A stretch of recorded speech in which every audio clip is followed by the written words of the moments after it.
Velibay Yo'ldashev.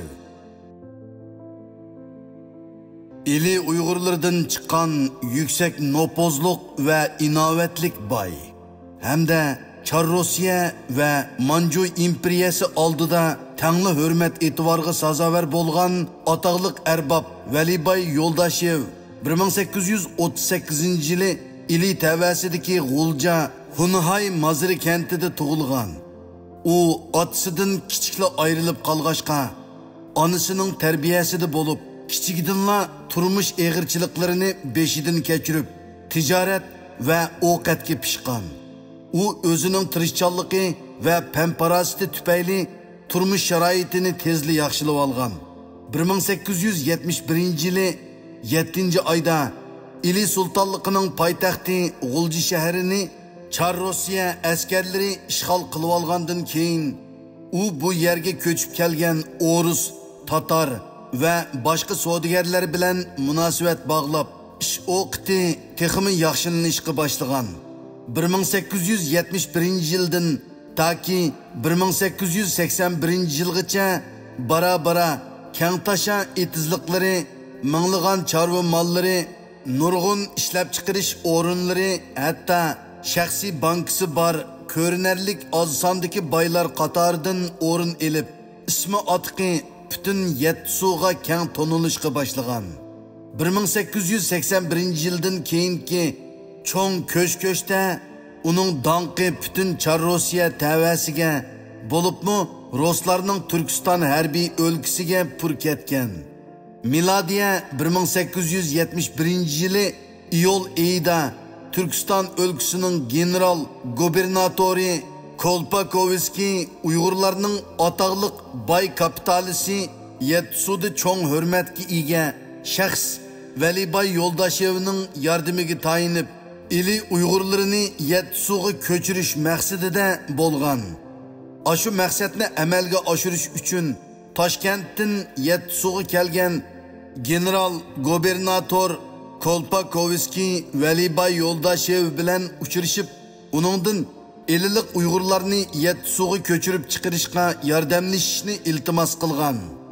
Yarkent shahrini kengaytib selish maqsadida Çar Rusya hukumati tarafidan maxsus komissiya qurilgan bo'lib, 1881-yili iyul oyining 5-ida Turkistonning gubernatori Kolpakovskiy Sirdaryo viloyati askarlarining qo'mondoni general mayor Ferdini Yarkent bozoriga kelgusi shaharning markazini selishga mas'ul qilib tayinlagan.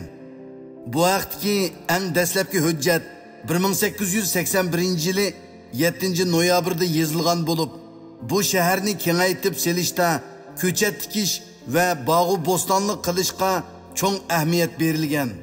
Bunun üçün Velibay Bishkek shahridagi davlat bog'lari bilan ko'chatxonalardan nihoyatda ko'p ko'chatlarni Yarkentga elib kelgan. Velibay Yo'ldashevning İli daryosining suyidan foydalanib, savdoni texmi taraqqiy qildirishni ko'zda tutib, 1880-yillarda Angliyadan kema setib olib, İli daryosida yuk to'shishni boshlagan.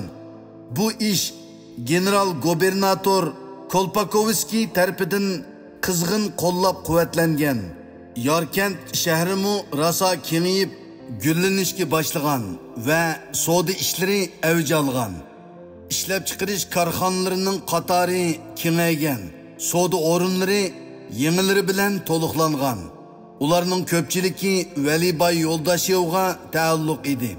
1887-yili bir necha tugman, qish zavodi, ikki teri zavodi va boshqa ishlab chiqarish o'rinlarimi selinib ishlashga boshlagan. Shahar qo'ynida ko'plagan do'konlar ochilgan.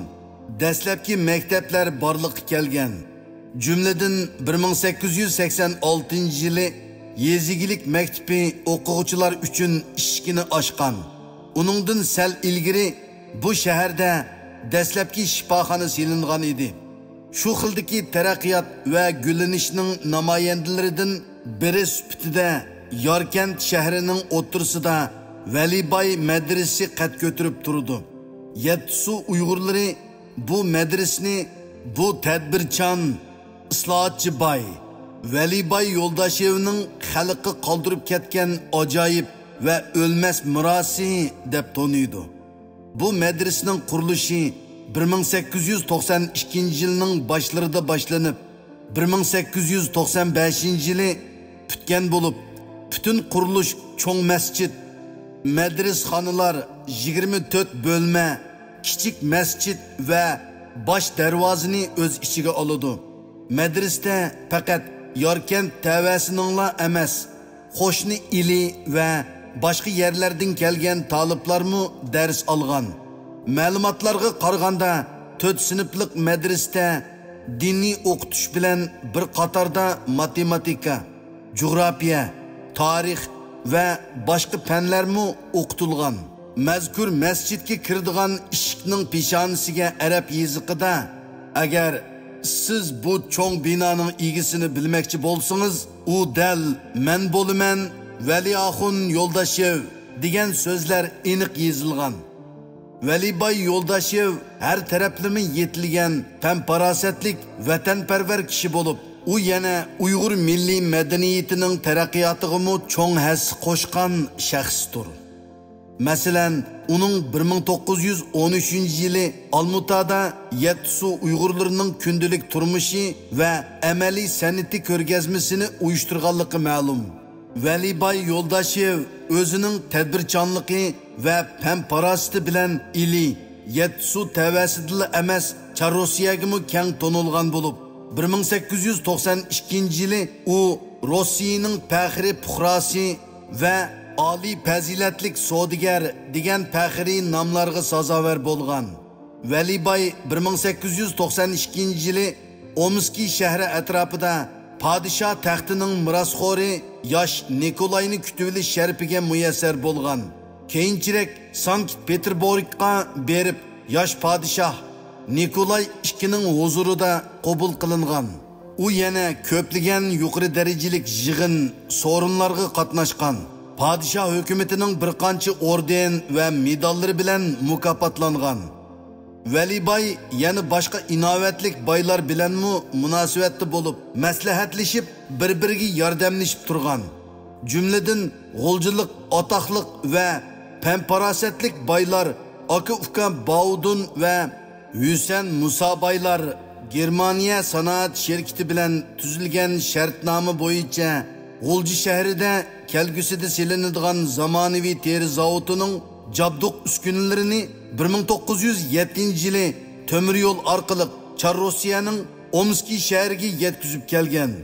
Ondan uskunalar u yerdan paraxodga qochilinib, Ertish daryosi orqali 1000 kilometr yo'l yurib, Qozog'istonning Shamay shahriga elib kelingan. Baudunbayning uskunalarini Shamaydan orliqi 1000 kilometrdan o'shiq keladigan Yarkent shahriga yetkazish uchun bek besh qatqan. Chunki necha tonlik zavodni bu yerga opiradigan temir yo'lmi, daryo yo'limi yo'q edi.